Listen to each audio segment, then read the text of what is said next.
Brothers, from the Gray Fairy Book, edited by Andrew Lang. Once there was a fisherman who had plenty of money but no children. One day an old woman came to his wife and said, "What use is all your prosperity to you when you have no children?" "It is God's will," answered the fisherman's wife. "Nay, my child, it is not God's will, but the fault of your husband. For if he would but catch the little goldfish, you would surely have children. Tonight, when he comes home, tell him he must go back and catch the little fish. He must then cut it in 6 pieces. One of these you must eat, and your husband the second, and soon after you will have 2 children. The 3rd piece you must give to the dog, and she will have 2 puppies. The 4th piece give to the mare, and she will have 2 foals. The 5th piece bury on the right of the house door, and the 6th on the left, and 2 cypress trees will spring up there." When the fisherman came home at evening, his wife told him all that the old woman had advised, and he promised to bring home the little goldfish. Next morning, therefore, he went very early to the water and caught the little fish. Then they did as the old woman had ordered, and in due time the fisherman's wife had 2 sons, so like each other that no one could tell the difference. The dog had 2 puppies exactly alike. The mare had 2 foals, and on each side of the front door there sprang up 2 cypress trees precisely similar. When the 2 boys were grown up, they were not content to remain at home, though they had wealth in plenty, but they wished to go out into the world and make a name for themselves. Their father would not allow them both to go at once, as they were the only children he had. He said, "First one shall travel, and when he is come back, then the other may go." So the one took his horse and his dog and went, saying to his brother, "So long as the cypress trees are green, that is a sign that I am alive and well. But if one begins to wither, then make haste and come to me." So he went forth into the world. One day he stopped at the house of an old woman, and as at evening he sat before the door, he perceived in front of him a castle standing on a hill. He asked the old woman to whom it belonged, and her answer was, "My son, it is the castle of the fairest in the land." "And I am come here to woo her." "That, my son, many have sought to do, and have lost their lives in the attempt, for she has cut off their heads and stuck them on the post you see standing there." "And the same will she do to me, or else I shall be victor, for tomorrow I go there to court her." Then he took his zither and played upon it so beautifully that no one in all the land had ever heard the like, and the princess herself came to the window to listen. The next morning the fairest in the land sent for the old woman and asked her, "Who is it that lives with you and plays the zither so well?" "It is a stranger, princess, who arrived yesterday evening," answered the old woman, and the princess then commanded that the stranger should be brought to her. When he appeared before the princess, she questioned him about his home and his family, and about this and that, and confessed at length that his zither playing gave her great pleasure, and that she would take him for her husband. The stranger replied that it was with that intent he had come. The princess then said, "You must now go to my father and tell him you desire to have me to wife, and when he has put the 3 problems before you, then come back and tell me." The stranger then went straight to the king and told him that he wished to wed his daughter, and the king answered, "I shall be well pleased, provided you can do what I impose upon you. If not, you will lose your head. Now listen. Out there on the ground there lies a thick log, which measures more than 2 fathoms. If you can cleave it in 2 with one stroke of your sword, I will give you my daughter to wife. If you fail, then it will cost you your head." Then the stranger withdrew and returned to the house of the old woman sore distressed, for he could believe nothing but that next day he must atone to the king with his head. And so full was he of the idea of how to set about cleaving the log that he forgot even his zither. In the evening came the princess to the window to listen to his playing, and behold, all was still. Then she called to him, "Why are you so cast down this evening that you do not play on your zither?" And he told her his trouble. But she laughed at it, and called to him, "And you grieve over that? Bring quickly your zither, and play something for my amusement, and early tomorrow come to me." Then the stranger took his zither and played the whole evening for the amusement of the princess. Next morning she took a hair from her locks and gave it to him, saying, "Take this hair and wind it round your sword. Then you will be able to cleave the log in two." Then the stranger went forth, and with one blow cleft the log in two. But the king said, "I will impose another task upon you before you can wed my daughter." "Speak on," said the stranger. "Listen, then," answered the king. "You must mount a horse and ride 3 miles at full gallop, holding in each hand a goblet full of water. If you spill no drop, then I shall give you my daughter to wife. But should you not succeed, then I will take your life." Then the stranger returned to the house of the old woman, and again he was so troubled as to forget his zither. In the evening the princess came to the window as before to listen to the music, but again all was still, and she called to him, "What is the matter that you do not play on your zither?" Then he related all that the king had ordered him to do, and the princess answered, "Do not let yourself be disturbed, only play now, and come to me tomorrow morning." Then next morning he went to her, and she gave him her ring, saying, "Throw this ring into the water, and it will immediately freeze, so that you will not spill any." The stranger did as the princess bade him, and carried the water all the way. Then the king said, "Now I will give you a third task, and this shall be the last.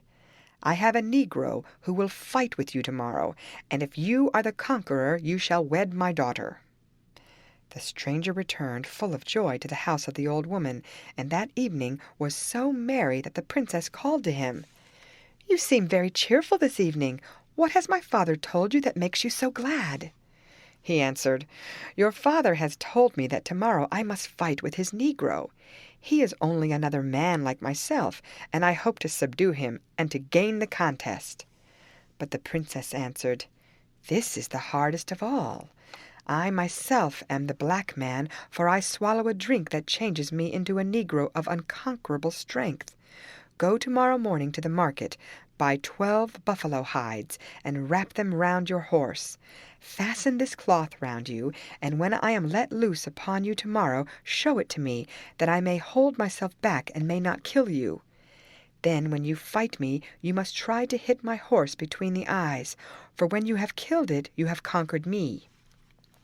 Next morning, therefore, he went to the market and bought the 12 buffalo hides, which he wrapped round his horse. Then he began to fight with the black man, and when the combat had already lasted a long time, and 11 hides were torn, then the stranger hit the Negro's horse between the eyes, so that it fell dead, and the black man was defeated. Then said the king, "Because you have solved the 3 problems, I take you for my son-in-law." But the stranger answered, "I have some business to conclude first. In 14 days I will return and bring the bride home." So he arose and went into another country, where he came to a great town, and alighted at the house of an old woman. When he had had supper, he begged of her some water to drink, but she answered, "My son, I have no water. A giant has taken possession of the spring, and only lets us draw from it once a year, when we bring him a maiden. He eats her up, and then he lets us draw water. Just now it is the lot of the king's daughter, and tomorrow she will be led forth." The next day, accordingly, the princess was led forth to the spring, and bound there with a golden chain. After that all the people went away, and she was left alone. When they had gone, the stranger went to the maiden and asked her what ailed her that she lamented so much, and she answered that the reason was because the giant would come and eat her up. and the stranger promised that he would set her free if she would take him for her husband, and the princess joyfully consented. When the giant appeared, the stranger set his dog at him, and it took him by the throat and throttled him till he died, so the princess was set free. Now when the king heard of it, he gladly consented to the marriage, and the wedding took place with great rejoicings. The young bridegroom abode in the palace 101 weeks. Then he began to find it too dull, and he desired to go out hunting. The king would fain have prevented it, but in this he could not succeed. Then he begged his son-in-law at least to take sufficient escort with him, but this too the young man evaded, and took only his horse and his dog. He had ridden already a long way when he saw in the distance a hut, and rode straight towards it in order to get some water to drink. There he found an old woman from whom he begged the water. She answered that first he should allow her to beat his dog with her little wand, that it might not bite her while she fetched the water. The hunter consented, and as soon as she had touched the dog with her wand, it immediately turned to stone. Thereupon she touched the hunter and also his horse, and both turned to stone. As soon as that had happened, the cypress trees in front of his father's house began to wither, and when the other brother saw this, he immediately set out in search of his twin. He came first to the town where his brother had slain the giant, and there fate led him to the same old woman where his brother had lodged. When she saw him, she took him for his twin brother, and said to him, "Do not take it amiss of me, my son, that I did not come to wish you joy on your marriage with the king's daughter." The stranger perceived what mistake she had made, but only said, "That does not matter, old woman," and rode on, without further speech, to the king's palace, where the king and the princess both took him for his twin brother, and called out, "Why have you tarried so long away? We thought something evil had befallen you." When night came, and he slept with the princess, who still believed him to be her husband, he laid his sword between them, and when morning came he rose early and went out to hunt. Fate led him by the same way which his brother had taken, and from a distance he saw him, and knew that he was turned to stone. Then he entered the hut, and ordered the old woman to disenchant his brother, but she answered, "Let me first touch your dog with my wand, and then I will free your brother." He ordered the dog, however, to take hold of her and bite her up to the knee till she cried out, "Tell your dog to let me go, and I will set your brother free." But he only answered, "Tell the magic words that I may disenchant him myself," and as she would not, he ordered his dog to bite her up to the hip. Then the old woman cried out, "I have 2 wands. With the green one I turn to stone, and with the red one I bring to life again." So the hunter took the red wand and disenchanted his brother, also his brother's horse and his dog, and ordered his own dog to eat the old woman up altogether. While the brothers went on their way back to the castle of the king, the one brother related to the other how the cypress tree had all at once dried up and withered, how he had immediately set out in search of his twin, and how he had come to the castle of his father-in-law and had claimed the princess as his wife. But the other brother became furious on hearing this, and smote him over the forehead till he died, and returned alone to the house of his father-in-law.